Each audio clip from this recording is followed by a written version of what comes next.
Assalamualaikum warahmatullahi wabarakatuh. Perkenalkan, nama saya Pipi Raida. Saya dari Prodi PGSD semester 3.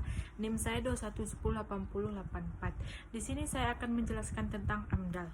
Jadi, AMDAL adalah suatu proses dalam studi formal yang dilakukan untuk memperkirakan masalah yang terjadi karena dampak lingkungan yang kemungkinan akan terjadi sebagai suatu akibat dari kegiatan suatu proyek. Fungsi dari AMDAL tersebut seperti satu, sebagai suatu acuan dalam mengambil kebijakan terkait kelayakan pada suatu rencana usaha ataupun kegiatan lingkungan hidup. Yang kedua, sebagai masukan dalam menyusun desain yang sifatnya teknis dalam suatu rencana dan juga kegiatan usaha. Yang ketiga, sebagai masukan dalam menyusun suatu rencana, pengelolaan dan juga pemantauan suatu lingkungan hidup. Dan yang keempat, sebagai bentuk informasi untuk masyarakat terkait dampak yang kemungkinan akan terjadi dari bencana usaha ataupun kegiatan tertentu.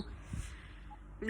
Sebagai acuan ataupun rekomendasi izin usaha maupun kegiatan. 6. Sebagai dokumentasi ilmiah dan legal. 7.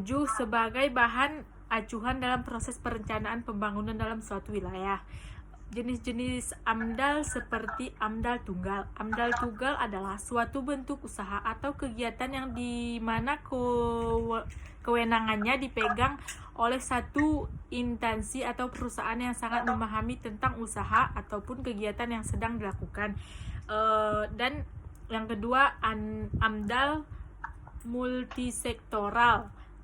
AMDAL multisektoral adalah sebuah hasil studi yang di dalam yang berisi tentang dampak yang penting suatu kegiatan atau usaha yang sudah direncanakan terhadap lingkungan hidup. Manfaat AMDAL untuk pemerintah.